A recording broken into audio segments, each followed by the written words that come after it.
Thank you, David, and good morning, everyone. I used to lead songs in the auditorium in Pasadena, and I once announced a man for opening prayer who had merely gotten up to go to the men's room. We didn't choose the opening prayer people, and no one had given me the name that day, and he stood up and I announced him. So it was safe today, though, David. That was fine. I would like to tell you this afternoon why I like Christmas. You're supposed to gasp and laugh. Come on. I mean, we've had whole sermons on the subject, and you know that we officially don't like Christmas, but I want to tell you why I do like it.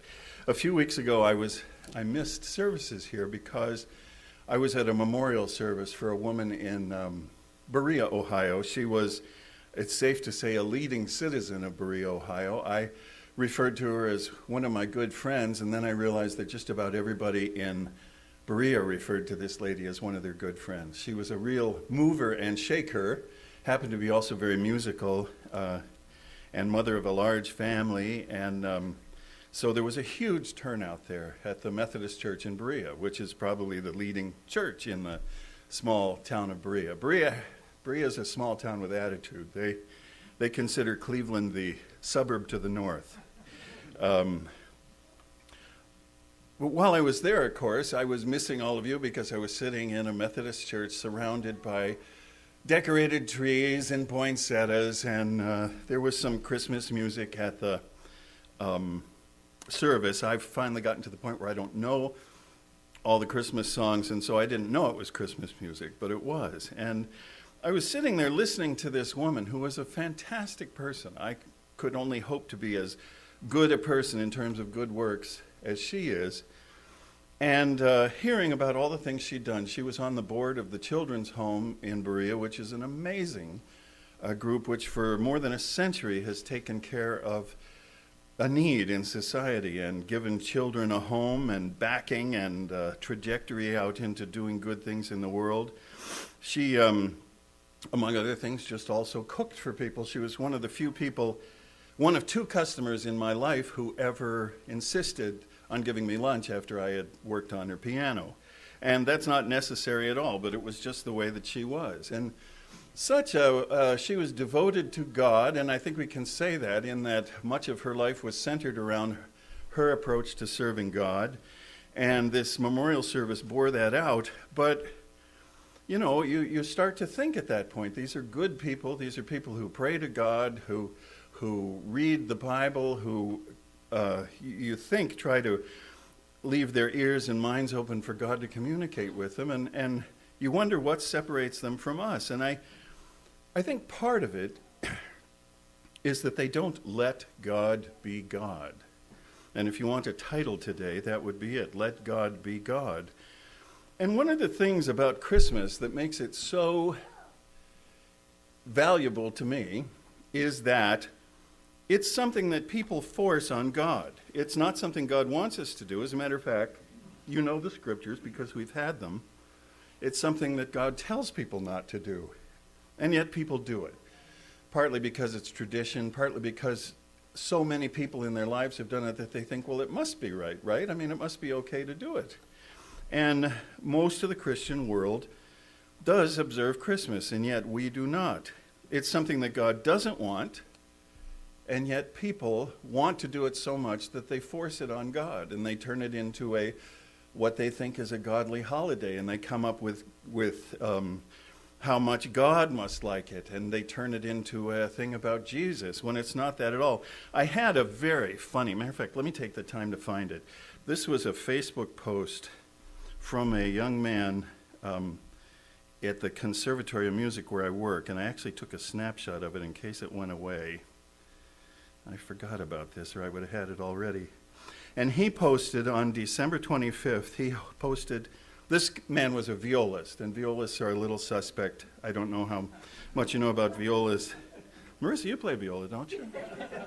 But this post says, "Happy birthday, Jesus," with an exclamation mark. And then it says, and Krishna and Horus, Osiris, Dionysus, Mithra, Adonis, Zarathustra, and then it's ... and then people started chiming in, and one girl wrote, and Jimmy Buffett, and one guy wrote, and Isaac Newton, and another guy wrote, and RuPaul. So they know. It's not a matter of conjecture. They know all this. That's what makes it so funny. They know that it isn't the birthday of Jesus, that it's I'll use the word, a pagan ceremony, and yet they keep it anyway. They force it on God. They don't let God be the way that God wants to be. And I hope in our way of life and in our pursuance of being part of God's family and part of his kingdom, that we step back and let God be God, and we consider what he wants, and we consider doing things his way, because he's not made in our image, as the phrase goes, but we are made in his. Please turn to Genesis 5 and verse 1, and we'll pick this up in a place you're not used to reading it. It's just as true in Genesis 2, or Genesis 1, I should say, but let's read it in Genesis 5 and verse 1, where it starts about the descendants of Adam. Genesis 5 and verse 1. This is the written account of Adam's line. When God created man, he made him in the likeness of God. Now, we know that that is just a way of using the term humankind. The Hebrew word should be translated man. Some translations use the word human, and it's a choice. You know, the meaning is human, but it says man, as in Adam. He made him in the likeness of God. But we know that God was talking about all human beings, because in the next verse it says, he created them male and female and blessed them. So man was created male and female. It's already confusing. But the thing is that he made people in the likeness of God. And our tendency, and you've heard the phrase, although thankfully it doesn't appear in the Bible, we tend to remake God in our own image. And there is many different pictures of God as there are people. Even in our group, there are different pictures. And we think that certain things are important when they really aren't that important to God sometimes. The controversies that tend to divide us, that we tend to argue about, it usually involve insisting that God is a certain way. They're not the big deal. They're not the big picture. They're not that Jesus Christ is returning and establishing God's kingdom. It's not that we should keep the commandments. We all believe that. But the things that divide us tend to be the way that we picture God and insist on him being. And, I don't really want to mention too many of them, because I don't want to bring up controversies. But, for instance, one of the things that splits groups is calendar issues. Calendar issues tend to split groups. Now, in the world tomorrow, it won't be an issue. We'll just do what God tells us to do. But it's not the major thing, is it? It's not loving your neighbor. It's not loving God. It's days on a calendar that do matter. I mean, we are supposed to keep certain things, and we are supposed to keep the seventh day. But in the end, it's not the big stuff. It's little things, and it's things that we force on God. I do remember, I've been in the church long enough, as have many of you, that we used to keep Pentecost on a Monday. And we switched to keeping Pentecost on a Sunday, and it was a huge controversy. And you know what? It didn't make any difference. God didn't treat us any different after we started doing it on Sunday than he did when we did it on Monday. Nothing changed except our understanding and the way that we kept it. And I do believe that it's correct to keep it on Sunday, and I'm very happy to do it, but at the time I did believe it was correct to keep it on a Monday, and I was happy doing it. And there are still groups who want to force that on God. In the world tomorrow, I wonder if we're going to find out God will say, wait, you thought I cared? Now, calendar issues are important. It is important to keep God's holy days on the correct day, so I don't want to make fun of that. We do observe to the best of our abilities the calendar. It's just what that phrase, to the best of our abilities, means, isn't it? And it's what separates people from people. And it's the way we make God. God either cares or he doesn't care, but we can't both be right on that. And so I just want you always to approach life thinking, am I forcing things on God? that maybe aren't there. You know, one of the reasons I think that God tells us not to create graven images. Now, that's not a big commandment for most of us. How many of you go home and go into your closet and make little statues and worship them? Nobody. Not even the Methodists do that. But I sometimes wonder if one of the reasons that we're not to make graven images is that we can't, that we'd all make a different image, that there is no one image of God that we could all agree on. And I mean, they've made God in the form of animals. They've made God in the form of humans. They've actually worshipped, Aaron made a golden calf. How on earth do you picture God that way? I don't know. But people do, and it's things that we force on God. Another phrase that I think we should be very, very careful about using, like almost never, is God told me to do this, or God told me that I should do this. You want to be very careful about that. And it gets kind of laughable sometimes. There was a man who told me that God told him to move to California. And the next year he moved to Texas. And I said, did God tell you to move to Texas too? And he got kind of grumpy at that point and didn't want to talk about it. But I remember a very involved story with a church friend in Oregon where the husband got sick on this certain road, and the wife was sure that God made the husband get sick. So we're already getting into territory that I don't like at that point. And that they happened to see this house that was for sale, and they bought the house because it was God's plan for them. And so they went into financial difficulty to buy this house because they were so sure that God had led them there. And I actually visited them at this house, and it was a very nice house. But the next year when they moved to a different city, again, I said, so what was all that about your husband getting sick? What, did God really cause that? And she said, well, yes, but since then he's told us different things. So you want to be very careful, because if you say God told you something and you're making it up and you're forcing it on God, what are you doing? You're breaking a commandment. You're taking God's name in vain. You're saying God says this. And people do it all the time. The television, the radios, the internet are full of people saying things like that God says this, that God says, that this is wrong or that this is right. And they can't all be correct. So that's a very delicate area that you want to be very careful about. If you turn to Psalm 53, you see God's perspective, and this literally is the God perspective. He's looking down on the earth and hoping. I was turning to page 53. Psalm 53. And this is kind of a sad psalm. You read it and you think, wow, what inspired this? But Psalm 53, yes, this is from David.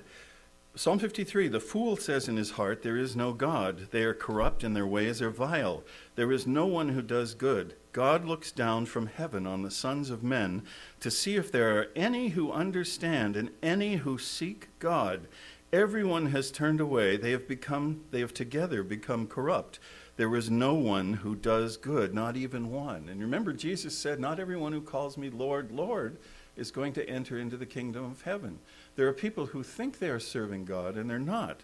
So we have to be very careful. And look at that word in verse 7, verse 2, where it says, he looks down to see if there are any who understand, any who seek God. We are to be looking for God and looking for his way and keeping our minds open. If you'll turn to Hebrews 11. Now, Hebrews 11 is a chapter that's so iconic in our belief system that we give it a name. Anyone want to say what the name of Hebrews 11 is? We call it the faith chapter. Sure we do. And why do we call it the faith chapter? Because it's about faith. There's no question about that. It's not a gray area. In Hebrews 11, verse 1, it says, now faith is being sure of what we hope for and certain of what we do not see. This is what the ancients were commended for. By faith we understand that the universe was formed at God's command, so that what is seen was not made out of what was visible. Now we agree on that, don't we? People agree, people who worship God agree that God is the creator. How he created the earth, people disagree on. And they fight over, and school boards argue over it. But we do agree by faith that the universe was formed at God's command. And then the chapter goes through and talks about specific instances, but these people, these faithful people, all have something in common. And I want to go down to the part where it talks about Enoch in verse 5 and focus on that. It says, by faith Enoch, and we know very little about Enoch except that he was someone very special to God. Enoch was taken from this life so that he did not experience death. He could not be found because God had taken him away, and we can argue about what that means. But the important thing is the next words, for before he was taken, he was commended as one who pleased God. And without faith, it is impossible to please God, because anyone who comes to him must believe that he exists and that he rewards those who earnestly seek him. Let's read that again, verse 6. Without faith, it is impossible to please God, because anyone who comes to him must believe that he exists and that he rewards those who earnestly seek him. And what thread are you seeing here? What are you seeing? It's people who seek God. God is in heaven looking down on earth, hoping that people will seek him and turn to him. And of course, there's also the bit about the seed being scattered. The message is getting out to people. But remember in Psalm 53, it's kind of dismal. Almost no one turns to God. And when people do turn to God, they try to force things on him. And we try not to. And I think that is what separates our group and our faith from other groups that refer to themselves as Christians and who say, Lillian's here. Wow, that's great. How long did it take me? It's good to see you and Autumn here today. What was I talking about? Anybody know? That our people tend to seek God on his own terms and listen to what God says. And when God says that there is a plan and that it involves Jesus Christ returning and setting up a kingdom, that we don't say, oh, that means when we die we go to heaven, which is where they had my good friend Mrs. Gay going at the Methodist Church. She was Mrs. Gay, yes. She said you just learn to get used to that name after a while. When she had her 80th birthday party, I was given the honor, and it was an honor, of playing piano for her family while they sang, because she was normally the piano player, and they thought, well, it's her party, they should give her a break.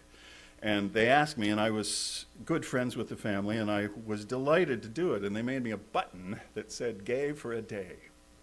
And, and I did wear it with pride, because in that context, that was a good thing. But Mrs. Gay thought she was on her way to heaven immediately. I'll just tell you, we don't believe that. We believe that the dead sleep and that Jesus Christ will return and that there will be various resurrections, at different times. But Christmas gets in the way of that, doesn't it? There's this little baby that means something. Now, what does a little baby mean? A little baby is just a beginning of a very important part of God's plan. And yes, God was so happy about it that he did get the message to shepherds and to magi, and they came to seek him out. I mean, this was a very important thing. And he was so important that the powers of evil tried to have him killed before he ever reached adulthood. So it isn't that the birth of Christ isn't important, but whatever the message of Christmas is, and it's so vague that I can't tell you what it is, gets in the way of the real truth, which is the plan of God. I don't think there's anything that confuses the plan of God more than Christmas. It's meaningless. What does a baby coming have to do with a Messiah returning and setting up a kingdom, which is the true plan? And one of the reasons that it's important to keep God's holy days, because they're the things that teach us what God is actually doing. When we get together for our youth Bible studies, the first thing we do, and I won't embarrass them today, although you've heard me do it in the past, the first thing we do is I ask the question, why do we study the Bible?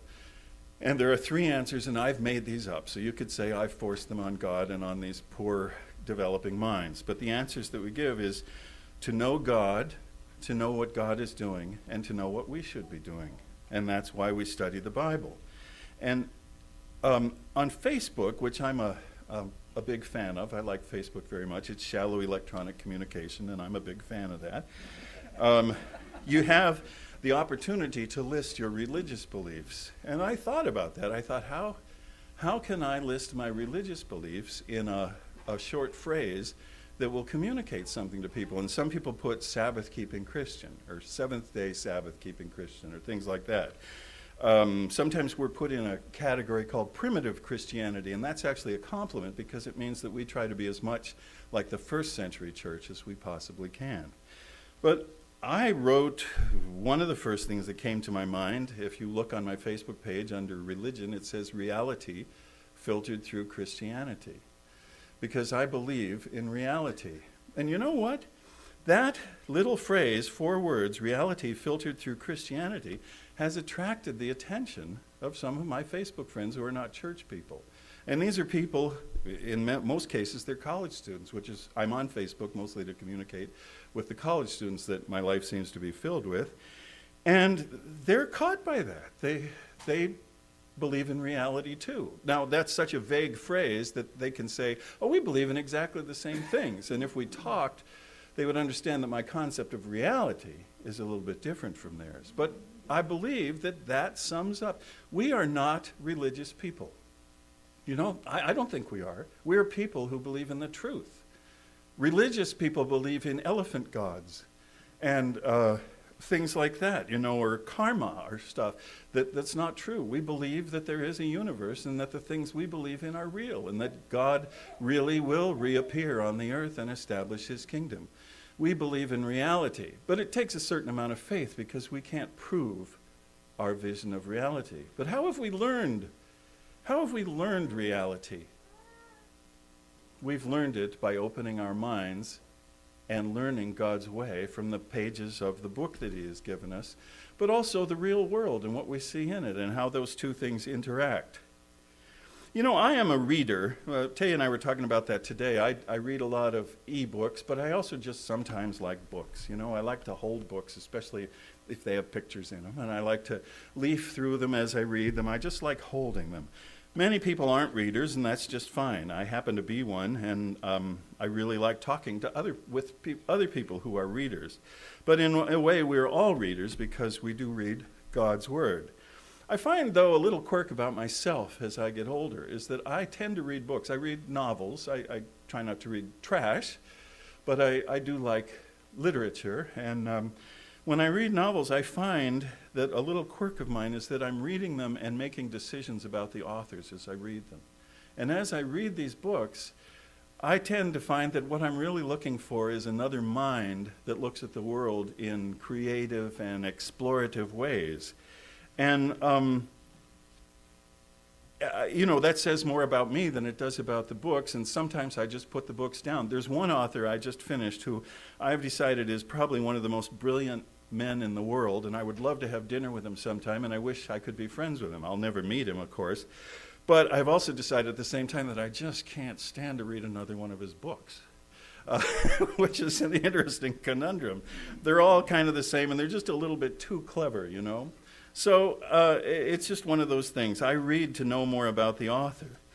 But I want to challenge you in these days that are getting longer. You know, don't you feel good once we're over that hump of the darkest day of the year, even though it's still winter and we still have a couple more months of winter and, you know, horrible storms with very strange names that the Weather Service has decided they're going to have could still come our way before spring actually comes. But isn't it wonderful to see the earth waking up just a little bit and the hope that that plants in us every year? At this time of year, we're used to examining ourselves, and that's a good thing to do. We're told to do it in preparation for the days of unleavened bread. We're taught that by God in his word. But I want to challenge you to do something else. You can do both, by the way. But I want you to set aside all your preconceptions of God and just read this book as a book and see what you find out about God. Read the Bible the way that I tend to read novels. Read it to learn about the inspiration for the whole book. Now, when I say that, you still have to live the right way. You can't start from square one. We still keep the commandments. We still keep the holy days. We still treat human beings with love. We still try to serve our Father in every way. So I'm not saying jettison the way of life, but I'm saying if you can, jettison your preconceptions, because some of the things that you think about God are wrong. I don't know what things they are. Some of the things that I think about God are wrong. And the reason I know this is I think different things from what you think in some cases. I know from hearing you talk and from talking to you. Ways that we can't both be right. And this is our Creator, this is our Father, this is the being that called all life into existence, and we need to know more about him. So set aside your preconceptions and find out about God by reading his word. Turn to Matthew 7 and keep these words in your heart. Matthew 7, starting in verse 7. Ask and it will be given to you. Seek and you will find. Knock and the door will be opened to you. For everyone who asks receives. He who seeks finds. And to him who knocks the door will be opened. This is Jesus Christ speaking. And the way he talks, it's almost as though he knew the writer of Psalm 53, isn't it? It's almost as though he's in touch with the being who wants people to seek him when he says this. I remember learning in Sunday school these verses and how to remember them, in that we listed the words ask, seek, and knock, and the first initials of those words spell ask. Yes, A-S-K, so you can remember it that way. Ask and it will be given to you. Seek and you will find. Knock and the door will be opened to you. Say to your Father that you want to understand him better than you ever have, because your life and your future depends on it, and that you want him to teach you what he is really like so that you can be more that way. Psalm 119, a very unusual psalm that it's not about what we think it's about. We think of this as the "Oh, how love thy law" psalm, and it is, but it's also about a man going through terrible distress and how God's law supports him. But of course it touches on many different aspects of it, and the one I want to talk about is down in verse 17 of Psalm 119. Do good to your servant, and I will live. I will obey your word. And here's a prayer for you to ask God as you're reading. Open my eyes that I may see wonderful things in your law. Because that's what it takes, isn't it? The people in that Methodist church where I sat were sitting there doing good works and appealing to God, but their eyes and ears were closed. We want our eyes to be open in ways that they aren't even now. Now, our eyes have been opened, or we wouldn't be here. But this is a prayer for us to ask God. And as you are reading through his word, and I don't care where you read, you're not going to read the entire Bible between now and Days of Unleavened Bread, although if you do, more power to you. Let's just say I'm not going to. But I'm going to immerse myself in parts of every now and then, Mr. Thomas or one of the sermonette speakers or Tim will come up with a scripture, and I'll think, I don't even know what that part of the Bible says anymore, and I will go home and read it because it's so unfamiliar to me. And if I can use this term about God's word, wallow in it. Just lay in it. Just absorb it with your mind and read through it. Don't get too hung up on little things along the way. And you will find that as you read, that you will find things more about God than you knew. You will find that there's things God cares about more than you thought he did, and you will find that there's things God cares about less than you thought he did. But the way to do this is to immerse yourself in God's word. When my parents died, you reach a certain point in life, and death is just always there after that. You just see death all around you, and you realize that it's part of living. It's part of the human cycle. And it makes us very serious about life. But one of the things that happened from my perspective after my parents died, and I'd be interested to know if this has happened with you, is that I looked at them in a much different way. Now, my siblings and I joke about the fact that in about the first 6 months after they died, they were saints, and they could do no wrong, and they were perfect people. And we would say, oh, yeah, remember how Mom, remember how Dad, and then about a year later we would think, they could be really annoying sometimes. We'd remember those things. But after a while, after a memorial service or a death, you find yourself looking at many pictures. When I went to Mary Gay's memorial, there were board after board after board of pictures. And she had 6 children, 5 of whom are still living. Her husband had quite a career that took them to different cities. So there were endless pictures. But you look at all those pictures, and you don't think of your mother as an 82-year-old anymore. You see her as a little girl. You see her as a daughter. You see her as a teenager and a sister. You see her as a new bride. You see her as a young mother. You see her as a middle-aged mother with stress lines on her face. You see her as an older middle-aged mother with happy lines on her face because her children have gone to live somewhere else. And she and my father suddenly have more money than they knew. And life is pretty good. You see them planning their retirement with happiness and adventure. And you see them as they fall into decline and as they realize that the end is near. And I think of it as kind of a loaf of bread, in that what we're used to looking at with people is the slice that we get on January 13th, January 12th, 2013. But really, there's another slice on every day. And God looks at us as the whole picture, I think, because he's not as time-oriented as we are, or can use it in different ways. And I think God tends to be more concerned about the whole loaf of bread. I was talking to a visitor we had last week about his son. He was very concerned about his son. And the thing that gives him hope, of course, is that the story isn't over, that the loaf, you're only looking at certain slices of the loaf. Well, we want to be considered as a whole loaf. You know, if you took all the things that I did, I've done some pretty awful things. But I hope, thanks to God teaching me what is true and trying to devote myself to that, like you, that the whole picture is better than a lot of the parts. That there are some really awesome slices, and there are some really horrible slices. But they're all part of the same loaf. And I think you will find, as you read through the Bible, that you will start looking at God as a whole loaf. Now, we know that God doesn't change, but we also know that history goes on. And God started with humanity in its infancy, and God has lived with us for thousands and thousands of years through all different kinds of history. And God has found things out about us, terrible things that we're capable of and good things that we're capable of. Amazing achievements. When the Tower of Babel was being built, God said there's nothing that can stop them. But at the same time, horrible, horrible things. I don't even have to mention them to you, but just in the last century, I think we've reached new depths. But you will look at God in a different way. If you turn to Exodus 3 and verse 14, and of course this is in the story of Moses, which we tend to immerse ourselves in as the days of unleavened bread approach and are on the horizon.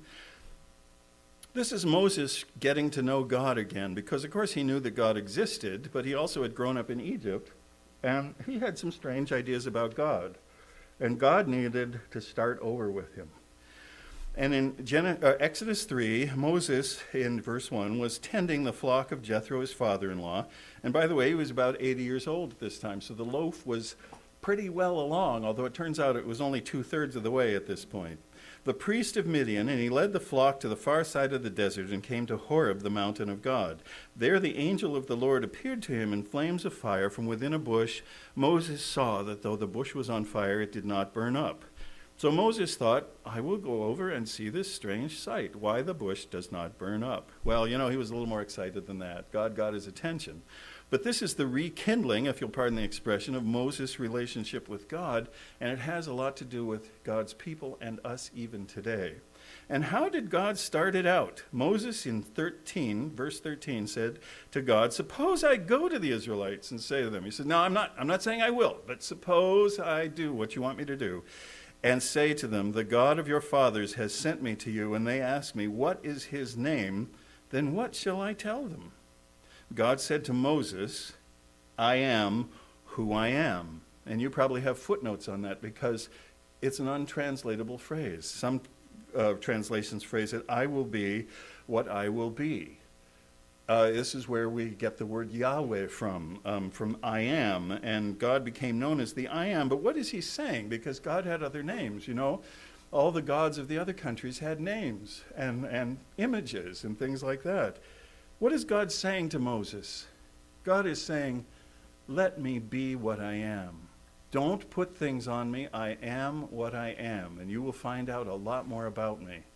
But this is the way Moses got to know God again, and this was the ground rules that were laid down. God said, I am who I am, and we're not to add to that or take away from it. God in the Old Testament seems to be a different God, doesn't he, in many places than he does in the New Testament. But what was God like all the time? You know, we talk about Old Covenant and New Covenant. We talk about the teachings of Jesus, which seem much more love-oriented. And yet, as you read, you will find out that God was that way all the time. That God was always a New Covenant God. That he always had what we might refer to as New Covenant relationships with the people who sought him. People like Moses, people like Abraham, people like David, who were not people that their communities would have given the memorial service and said what a great person they were on the board of the children's home. They weren't people like that. Some of them were adulterers and liars and had bad parts, bad slices in their loaf. And yet they were people who sought God and said to God, I know what I am, teach me what you are. And they turned to him, and God answered those prayers.